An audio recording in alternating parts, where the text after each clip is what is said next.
बिस्मिल्लाहिर्रहमानिर्रहीम। अस्सलाम वालेकुम दोस्तों, उम्मीद करता हूँ कि आप सब खैरियत से होंगे। दोस्तों, आज की इस व्लॉग में आपके साथ एक नुस्खा शेयर करने वाला हूँ। दोस्तों, अगर आप चाहते हैं कि आपकी गाय अच्छी मिकदार में दूध दे, ज़्यादा मिकदार में दूध दे और आपका जानवर जो है वो सेहतमंद तंदुरुस्त तवाना रहे, पेट में बच्चा भी सेहतमंद तंदुरुस्त तवाना रहे, तो एक इंतहाई मुफीद और खुफिया नुस्खा आपके साथ शेयर करने वाला हूं। दोस्तों, वीडियो में मज़ीद आगे बढ़ने से पहले आप दोस्तों से गुजारिश है कि चैनल को सब्सक्राइब कर लें, साथ लगी बेल आइकन को प्रेस कर दें ताकि आने वाली हर वीडियो का नोटिफिकेशन आपको मिलता रहे। तो चलिए दोस्तों, आज की वीडियो शुरू करते हैं। दोस्तों, ये नुस्खा जो अभी आपके साथ शेयर करने लगा हूं, दोस्तों ये नुस्खा आपकी गाय या भैंस को दिया जा सकता है आखिरी 2 माह के अंदर, और ये डेली बेसिस पे आपने ये नुस्खा इस्तेमाल करवाना है। दोस्तों, नुस्खे के अंदर इस्तेमाल होने वाली चीज़ें जो हैं वो आप नोट कर लें। उसके बाद फिर आपको बताऊंगा कि इसको आपने बनाना कैसे है, जानवर को देना कैसे है। ठीक है जी। तो सबसे पहली चीज़ दोस्तों नोट करें कि आपने काले चने जो है वो 400 ग्राम लेने हैं, गंदम जो है वो आपने 300 ग्राम लेनी है, जौ जो है वो आपने लेनी है 300 ग्राम, नमक लेना है आपने 20 ग्राम, और उसके बाद आखिरी जो है वो मिनरल 5वें नंबर पर वो आपने लेना है। 3 चीज़ें हैं इस नुस्खे के अंदर।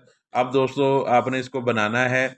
सबसे पहले आपने 400 ग्राम काले चने, उसके बाद 300 ग्राम गंदम, 300 ग्राम जौ, ये इसको आपने पानी के अंदर डालना है। पानी के अंदर डाल के आपने इसको इतना पकाना है कि ये सारी चीज़ें मिक्स हो जाएँ, गल जाएँ, ताकि जानवर को जो खाना है वो बिल्कुल आसान हो जाए। जब ये पक जाएँगी अच्छे तरीके के साथ, फिर आप उस बर्तन को उतारें चूल्हे से, उसको ठंडा करें और उसके अंदर 20 ग्राम नमक डालें, और उसके बाद 30 ग्राम जो है वो मिनरल उसके अंदर शामिल करें। उसको मिक्स अच्छे तरीके के साथ करें। ठंडा करने के बाद दोस्तों, आप अपने जानवर को ये दे सकते हैं। दोस्तों, ये 1 दिन का नुस्खा है एक जानवर का। इसी तरीके के साथ अगर आपके जानवर ज़्यादा मिकदार में हैं और ये नुस्खा आपने आखिरी 2 माह में देना है, और इससे ज़्यादा की ज़रूरत नहीं है कि आप आखिरी 3 माह जब रहते हों या 4 माह रहते हों, उस वक़्त इसकी ज़रूरत नहीं है।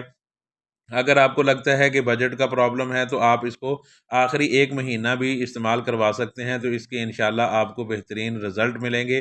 जानवर जो है वो अपनी ब्रीड के हिसाब से, अपनी नस्ल के हिसाब से वो अच्छी मिकदार में दूध देगा, और आपका जानवर जो है वो सेहतमंद तंदुरुस्त रहेगा, उसकी बॉडी ठीक रहेगी, शाइनिंग जो है वो ठीक रहेगी, बहाल रहेगी। तो इसलिए ये आप अपने फार्म पर अपने जानवरों को ये नुस्खा इस्तेमाल करवाएँ।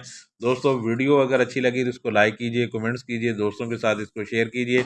मिलते हैं इंशाल्लाह नेक्स्ट वीडियो में, तब तक इजाज़त दीजिए। अल्लाह हाफ़िज़।